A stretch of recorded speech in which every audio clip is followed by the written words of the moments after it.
France, since the Great Revolution of the late 18th century, France is a very political country, and people have a very political mind. And in 1830 was the Second French Revolution, which blew away the Bourbons from the French throne. They had come back after Napoleon's defeat, and after 1830 there was press liberty in France, and that was something which did not exist anywhere else in Europe except England, where it existed already before. But in France, you could write and make pictures of the politicians, of the government, and that was possible, and they did it, and that was very powerful because these caricatures looked like real portraits for the people in that time. But they were not real portraits. They showed the politicians as, well, stupid or mocking on them. Yeah. And so it did not last very long. In 1835 there came a new press law, and then it was forbidden to make caricatures of the ministers and of the government. And at that time Daumier turned to caricatures of the society, of everyday life, and there he found a lot of funny little situations which he wandered through the streets of Paris, and he observed people, and that gave him his ideas for his lithographs. Did he draw on little papers before going to the stone? Well, initially no. Daumier drew on the stone, and there were directly from his mind. Yeah. He didn't make a sketch before. But usually not. But Daumier was so experienced, he did not need that, and he had to work very quickly. And he would draw directly on the stone, and he would do this at home, and there would come somebody who would carry the stone to the printer. Now, there were people who were paid just to carry lithographic stones through the city from A to B, and so. These are German stones. It's a particular limestone. Can you tell me something about the stone, especially? Yeah, it's a stone. It's Solnhofener Kalkstein limestone. Yes, it's a very fine limestone, and I think this is important for making good lithographs. One often sees old lithographic stones which have two layers. They are glued together, two parts of the stone, and this is usually, on top is usually the very high quality limestone from Solnhofen, and because this is quite expensive, they glued a cheaper one underneath to have the thickness that you need in the printing process, because when you print, the stone could crack, and so it has to have a certain The artist didn't make the printing. There was another office that was... Yes, usually you needed a printer, because after the artist usually just did the drawing, which was fascinating for artists. They could draw something and it would be printed suddenly. It would be possible. As many times as what? Well, you can do a lot of prints from one stone. And what you can do also is you have, let's say, a master stone, and you can duplicate it. That is, you make an impression, and you print this impression on a clear stone, and then you have another stone. You can do this another time and another time. So in this way, you may have, if you had the newspapers at that time, for which Daumier, for example, worked, they had a print run of about 5,000 or so. From each? No, I mean each original. No, and I Borgia, suppose, for instance, I saw had 100 prints on one design. Normally, what was the number? Something that was important for the selling? Well, when you have a newspaper and you have 4,000 abonnements, then you have to print as many as you need. And you can do this with duplicating the stone. You print at the same time, so you don't need very much time. You print very quickly. The stone gets worn after a while, because this is simply a mechanical thing. But before this happens, if it's about to make high print run numbers, then they would keep the master stone to be always able to make a new duplicate of it and to continue to print. And when they printed, for example, etiquettes for bottles, just an example, they would have one design, very small, and they would place this design on a huge stone like that and duplicate it and have something like 50 times the same etiquette on one stone, and then duplicate the stone, and then you can print very quickly these things. But if it's a work of art, Goya, for example, as a very old man, Goya lived in Bordeaux. He had to leave Spain in the last years of his life. He lived in Bordeaux in exile, and in Bordeaux was a lithographer who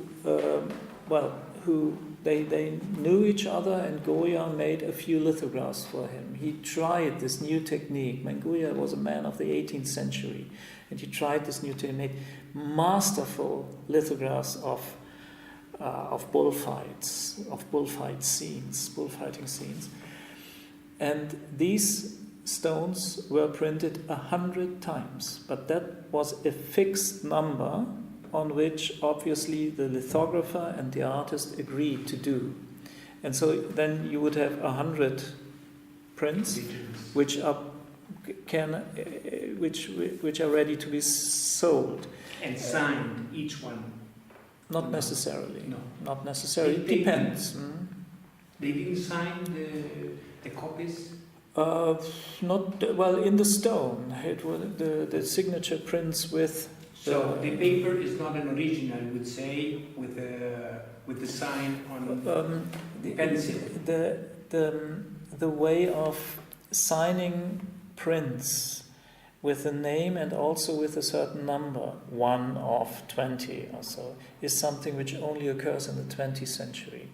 In the early 20th century, printmaking changed because it was no more connected to just make pictures. It was so much, well, this is an artwork and this is a picture. This is only from 20th century onwards. Yes, early 20th century. How do you recognize old paper original if it's not signed? Well, good question. We have, when you have a print and you have another print, you can compare them. And then you can see first thing, is it the same paper? For example, there are different papers around. Well, in the early 19th century, they started to do very different papers. There's not just one paper in that time which you could date.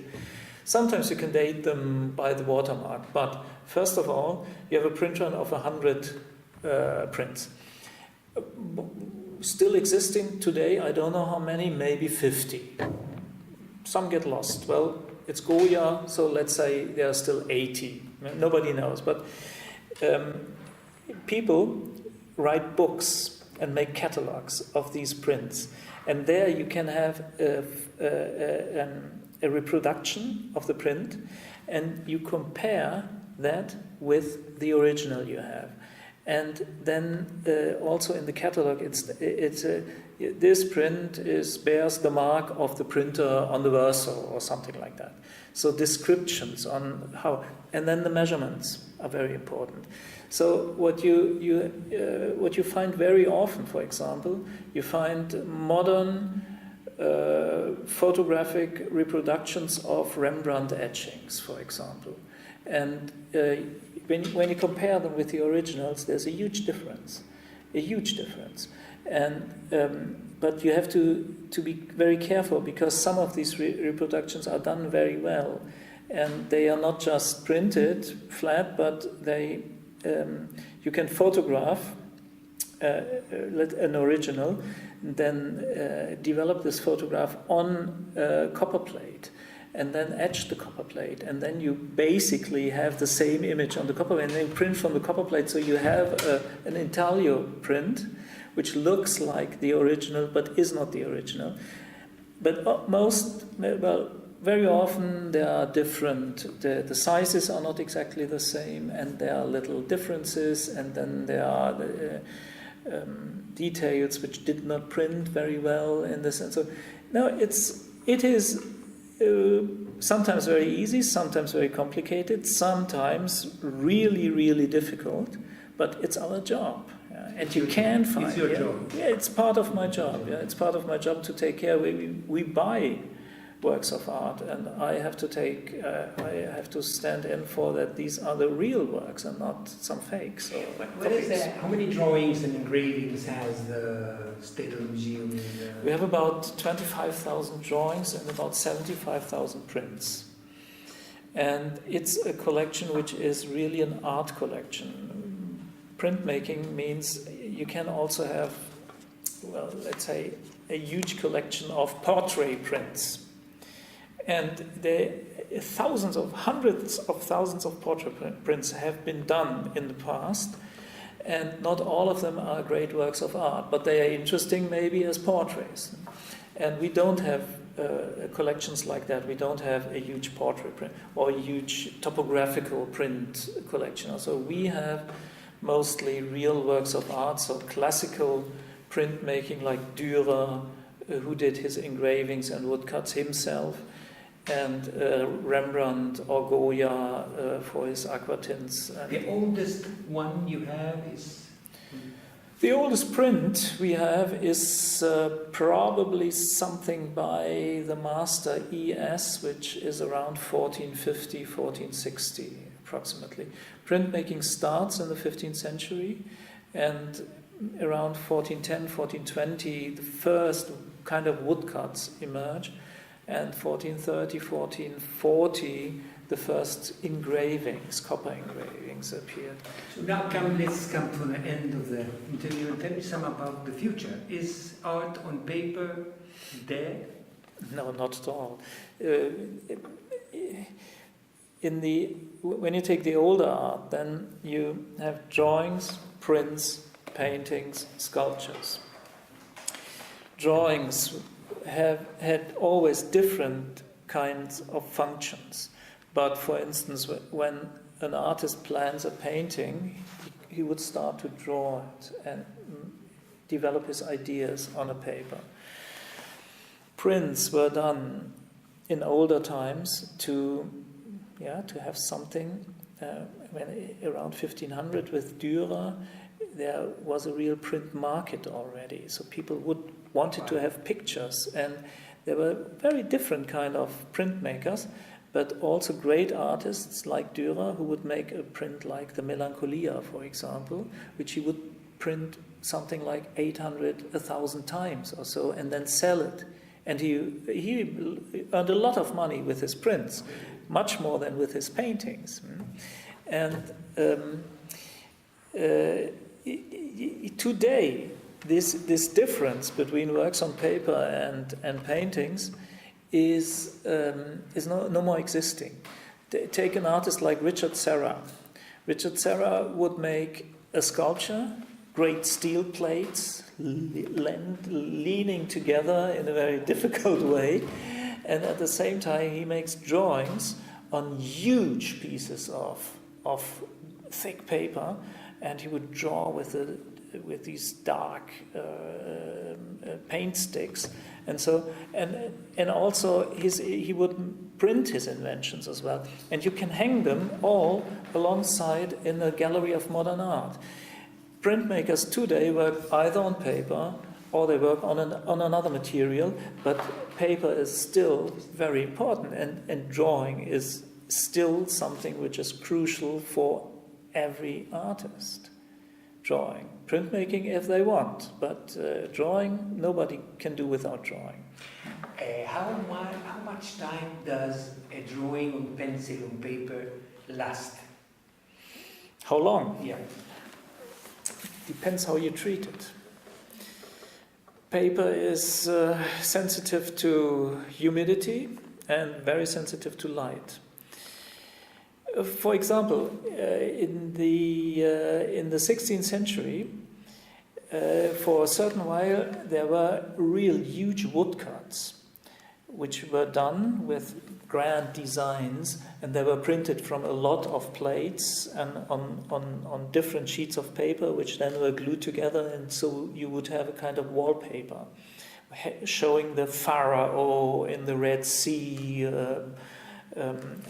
or something else, whatever you want. And these giant woodcuts are today very, very rare because they were glued to the wall. And after 30 years, somebody would say, my dad liked it, I don't like it anymore, I want to have something new, and they would scratch it away and it's done. And then we have a tiny little drawing done in pen and ink around 1410, which is very, very early, because paper came into use only in the late 14th century in Germany. And this drawing is just like that, and it shows a saint. And why did it survive? You have a tiny little sheet of paper, it's 600 years old. Why did it survive? It obviously survived because people thought, oh, it's so nice. And then they would keep it in a book, for example, in an album or so, yeah, and keep it in the library. And so, but over 600 years, people must have cared for this piece of paper. And now we care for it, and we try to treat it in a way that in 600 years, still, people can see it. Thank you so much for the interview. You're very welcome.